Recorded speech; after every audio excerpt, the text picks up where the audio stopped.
Welcome to Cordell Cordell's Men's Divorce Podcast, bringing you information for guys before, during, and after divorce, and everything related to family law. This podcast is not to be taken as legal advice, and no attorney-client relationship is established.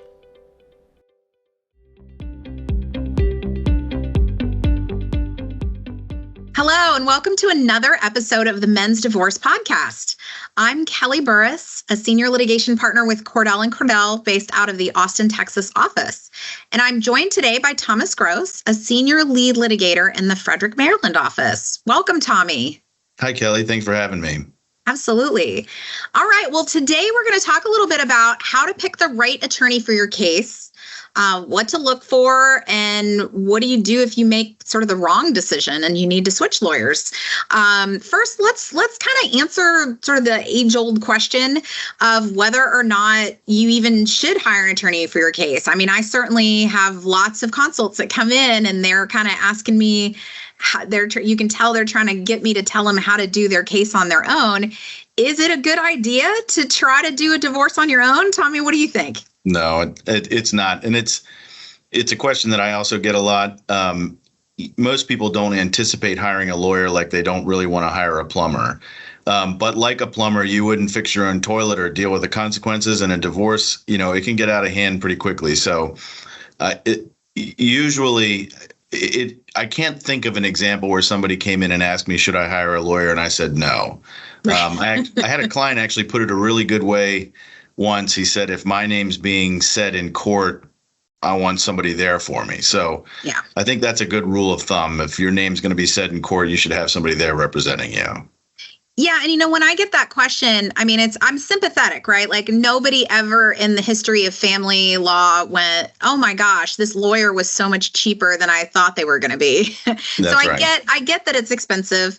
But, I feel like every case that I've ever seen walk in the door where somebody tried to do their divorce on their own, they've messed it up so badly that that they've cost themselves a lot more money by trying to do it on their own than they would have had they just hired an attorney in the first place to do it right.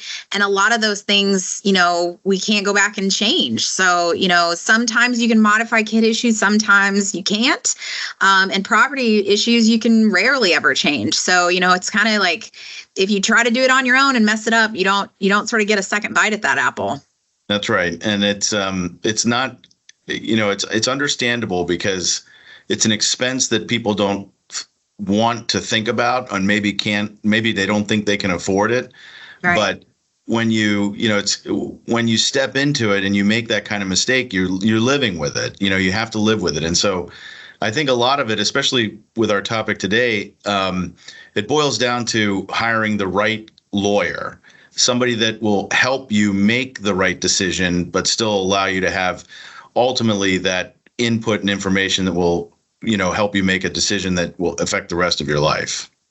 Yeah. And speaking of that, so what do you think, when somebody's looking for the right divorce attorney, what do they look for? What kind of questions should they ask? What should they be looking at? So I have my sort of standard thoughts on this. It comes up a lot in our consults and it comes up a lot, just in interacting with the general public. But for today's session, I actually asked a few people what they thought. I was in front of a judge this morning and I was in mediation in the afternoon. So I had an opportunity to converse with some lawyers and judges. And the number one thing they came up with, which I can't disagree with, was experience. It's not as flashy, but experience, nothing sort of counts for experience, although there can be some drawbacks to that. And another one that popped up, which seems a little counterintuitive in some ways, but especially in a smaller bar, you want somebody who knows people and how it works. And that's not because you've got local rules, although you have local rules. It's because you want somebody who has those relationships with people that can, smooth out your case. I tell people, because, and you've heard this, I'm sure, I want a pit bull. I want a fighter, Yeah. And I've told people, I say, I had a pit bull. His name was Hercules and he was a great dog, but he didn't bark, but he did bite. And a lot of times when people are asking for a pit bull lawyer, they want somebody who barks a lot. And they don't realize that every time that lawyer barks is a 0.1. And what they really want is they want an outcome. They want a lawyer, I believe, who's going to be there in the fight at the end if they have to be, and who's going to stand hard for them like you would expect a pit bull would. So I say you want the experience. You also want somebody who can communicate with you. And what I mean by that is not just being able to listen to you and talk back to you, but to communicate with you in a way that you understand what the lawyer is saying.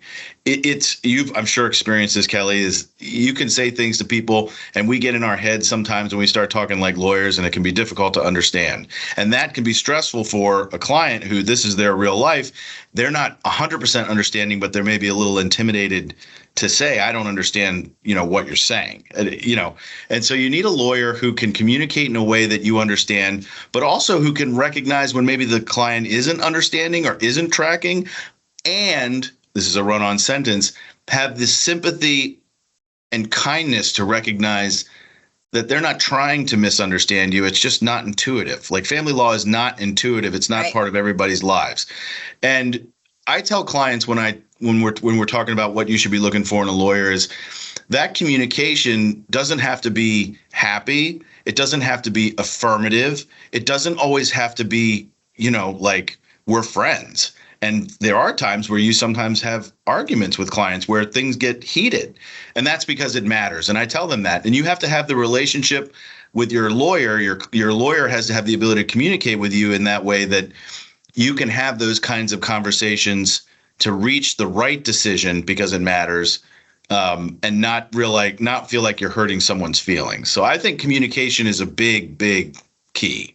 Yeah, I mean, I would totally agree with that. And I also think that it's important to have some trust in your attorney, somebody that you feel like, that you feel like you can build a trust relationship with, and I always encourage clients, like, if you want to go get a second opinion, this is what you're going to hear. I'll kind of tell them, if you want to do that, here's what you're going to hear. You might get one attorney to tell you this, and that's why this is what they're telling you is wrong. And you have one person might tell you this, and try to give those different perspectives. And sometimes I'll have somebody from the firm sit in and kind of say, hey, this is an independent voice that doesn't know anything about your case. And that's the thing, is that I pride myself in being candid with my clients. I'm not going to blow smoke. I'm not going to tell them what they want to hear because that's what they want to hear. And sometimes, man, that news is tough to hear. When you are hearing that, look, the judge might not swing your way on this issue, and that's just what the law is. And, that stinks, and I don't agree, but it is what it is. It's better hearing that and then making an informed decision based on the truth and based on an attorney that is candid with you, rather than somebody who's telling you what you want to hear, and then you spend thousands and thousands of dollars going to court to get a result that was very unlikely, if not impossible, to begin with. And with that totally kind agree. Of feeding into that bulldog thing, I've seen a lot of attorneys that bluster and fuss and are rude and terrible in court, and they look like they're fighting for their client. And, that isn't always the best way to go. Most judges that I know, if you have that person versus a person who is polite, professional, and is just laying out their arguments and doing it in a professional way and treating everyone with respect, the judges listen to that attorney far more and give that attorney far more credence than somebody who is up there fussing and fighting and being rude, and especially the opposing party. So, you got to be careful kind of taking that strategy of, I want somebody who's going to, burn down bridges, because they'll burn down the bridges with the judges as well as opposing counsel. So it doesn't always work in your benefit. I totally agree. And one of the things that comes to mind is, and I'm sure you were probably, we know each other, and I think that we're pretty similar. So probably like me, you got into a lot of fist fights on the schoolyard when you were a kid, and you probably remember those fist fights as being actual fighting. And it does start out with a lot of words, but then when the rubber meets the road, it's not really a lot of talking. And although we're not doing fist fighting in court for sure, it is, I think, an appropriate a metaphor or image for the client that you don't want somebody who all they do is talk. When you say you want a pit bull or a fighter, you mean you want a fighter, but the place to fight is in court. It's not on the 0.1 to, the fees on arguing in letters with a lawyer who's never going to agree with you. It's, I understand that can be satisfying for people to get their say in, but all they're really getting for it is money. And one of the lawyers I spoke with said, recognize that when you get a pit bull and you pay somebody to fight, you're the one paying for it. And what you really want is an outcome. What you really want is you want a lawyer who is going to, and this sort of combines with the other thing that I think is really important when you're picking a lawyer. You want a lawyer who's going to stand in and do their best to deliver if you can't reach an agreement or the client wants to have the trial.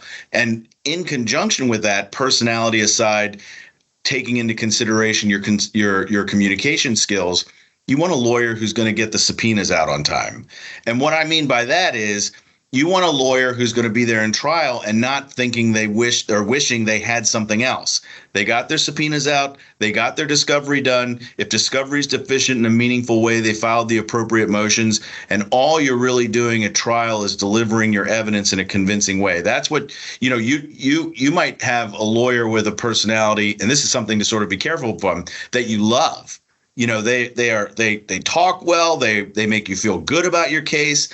They make you feel like that you got the right horse to go into battle on. And I know we use a lot of this battle, this war language, but it's just because it is sort of organized fighting. But you get a lawyer that you really like, and they talk real well, but they don't get the information you need. And then you find out at trial, where it's really stressful for the client, that they don't have the things they need, or they didn't hear you when you were telling them, I have this retirement account, or they have a lake of money that is marital that they haven't disclosed, and you don't have that. You find out at trial, and that's it. So you want to have somebody who's going to get the information and present it at trial in a convincing way. I think more so than a barker. Well, like what's they say? They say about that sometimes about doctors, like the doctors with the best bedside manners have the worst outcomes. Yeah. So sometimes, you can get, I've met plenty of those attorneys that they're just like kind of getting in there. They show up and, they're go and shake the judge's hand, and they seem really friendly with the judge, and, they seem to know everybody in the courtroom, and but they show up with a legal pad. And, some few notes scratched on there, and they're kind of winging it. Like they don't know anything about the case. Yeah. And it's so, they may seem like the most convincing, nice, this really, they'll have this great bedside manner, but then the outcome isn't great because they're not prepared. And preparation for family law is everything. I totally agree. You've got to have an attorney that is not just good in court and just good with communication, but is good with prep and preparation as well. Well, and it's really interesting because the comment that you made before that was about trust. And I was thinking about it in preparation for today, that what we do really is we ask people to trust us at one of the most vulnerable times in their lives, where they had this family that they trusted and they believed in, and it's breaking up and it's traumatic. And then you come in to talk to a lawyer and you're in a vulnerable state. Many people are in a vulnerable state and they don't understand the law, and the lawyer talks fast, the lawyer talks nice, and you feel welcome, and you might not recognize any of these things, and it can be hard to sort of have your head about you, but during the case, usually it does shake out. Just like any relationship, just like any rebound, relationship, eventually you can start to see the flaws. And, it's really important that the client, when they're picking the lawyer, even if they've already picked a lawyer, that they start, they notice and pay attention to those things and don't overlook them because, they've got the lawyer they want. It's not always the case that you have multiple lawyers in your case, and it's because of you, the client. It's there are a lot of lawyers out there, and it can be hard to find the right one. Well, and that kind of leads to my next question. What do if you're a client and you don't make the right choice, if you're going through a divorce and you realize, oh my gosh, I made the wrong choice in my lawyer, what do I do? What do you do? Do you stick with the one you got, or do you, switch horses in the middle of the race?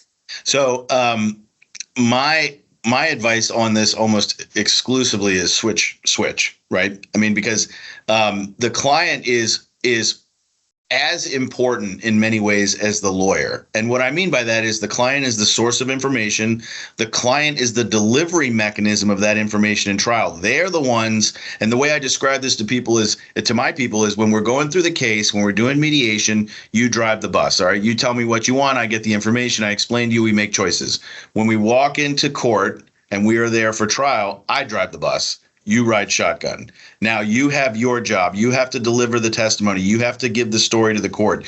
You have to be honest and credible and believable. So if you, as the client, are not feeling comfortable in that role, in that team that you've created, if you are noticing things, and those things could be as significant as the lawyer doesn't remember anything I'm telling them, they never respond to my calls or emails, they are rude to me, they're telling me I have to do this, or the court's going to punish me, any of those things, let them go. Find somebody new, right? There are a lot of lawyers out there. Find somebody who is going to be able to explain this to you in a professional manner, who's going to be on your side, who's going to be loyal to you and present your case the best they can, even if you're not loving the things they're saying. Let them go. If the decision comes about because you don't like the parking at the place, it's your life and you have to live with it. And I can tell you, and I'm not a gambler, but Kelly, I bet you've probably had this experience too.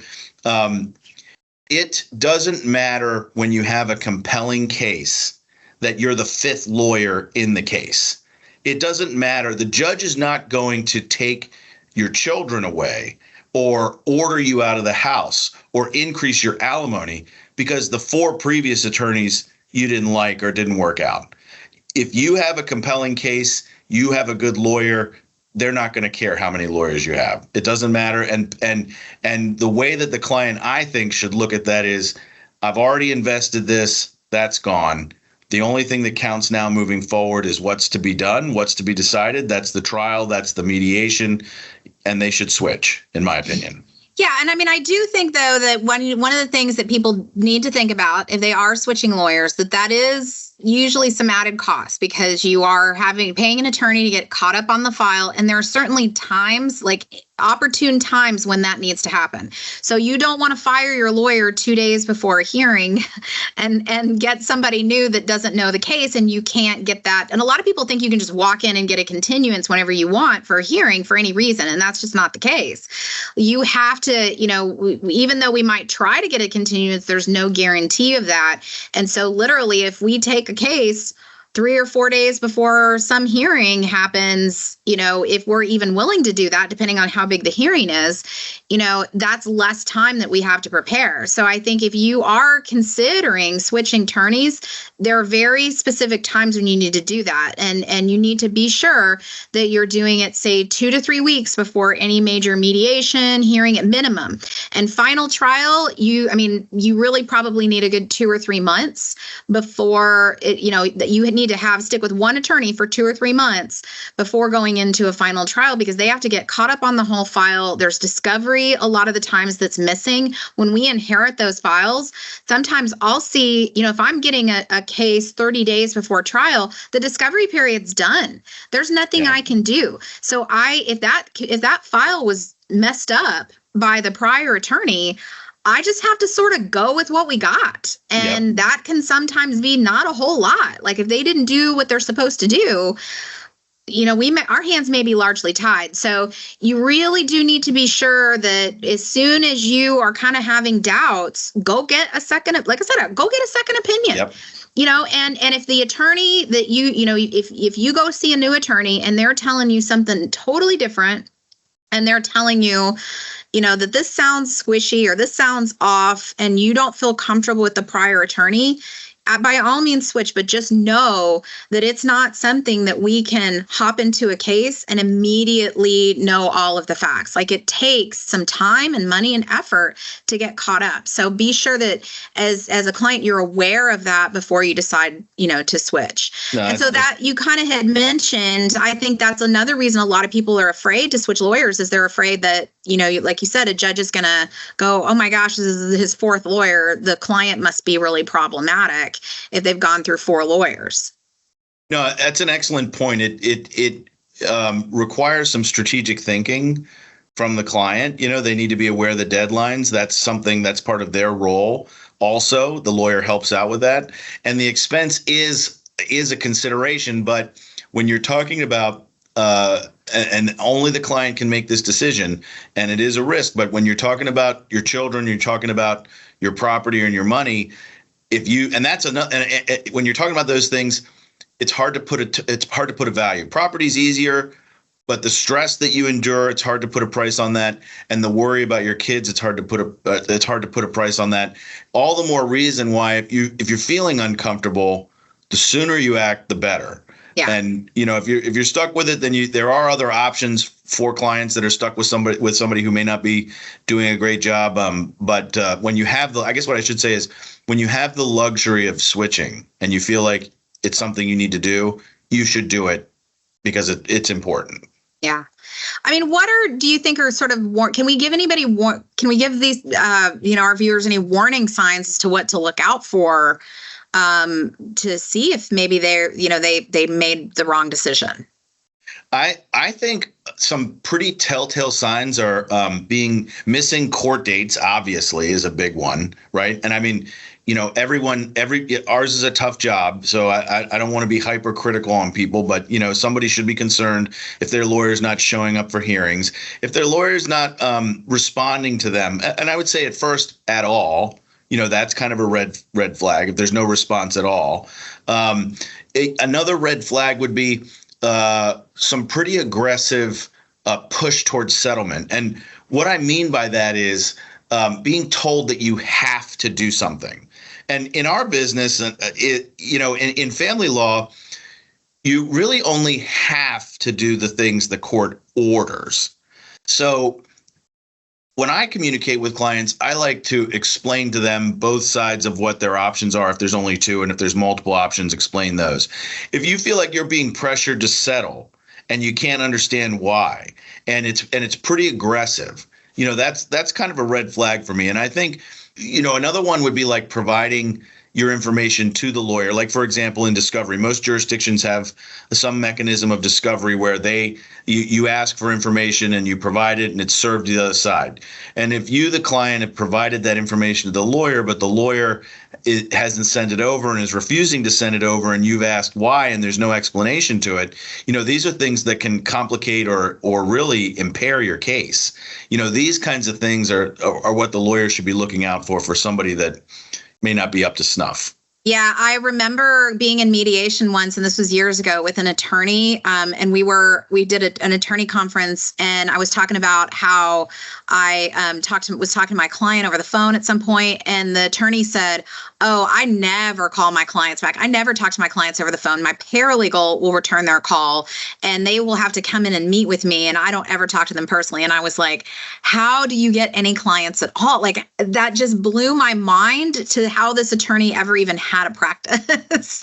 Well, and one thing, one thing that sticks out is that one thing I also, when we were talking about the experience element, you and I have both been practicing for a long time, and a lot of lawyers have a lot of experience, and that's a double-edged sword in some ways. It's a larger blade in the success cutting side, but on the backswing, sometimes that experience can sort of dictate how you think. And so the lawyer should have like an open mind. And I can tell you, I can think of several cases where my thought was the case was going to go one way. The client was insistent that we try the case, and we did, and we achieved their goal. And it was because ultimately, right, it's like, what's the price of a house? It's what somebody will pay for it. What's the outcome of trial? Who's right? It's the one who wins. And so I think, sort of responding to your point, how do you even find that out if you're not talking to your client? So, when you have a situation where somebody's not responding like that, that's a big red flag, I would say. Well, Tommy, that really is some great advice for why you should get an attorney when you go through a divorce, and how to choose the right one, and what to do if you make a mistake. Well, if you found this content helpful, there's plenty more where that came from. We have a ton of content uploaded, and if you subscribe to our podcast on iTunes, you will get a new alert every time we drop a new episode. You can also keep an eye out for the Men's Divorce Podcast Live, which we do once a month. It's a panel of Cordell attorneys who will answer your questions in real time, and it's all free. You just have to register and show up. No strings attached. We're ready to answer your questions. Well, I hope this information was helpful for you and that you have a great day.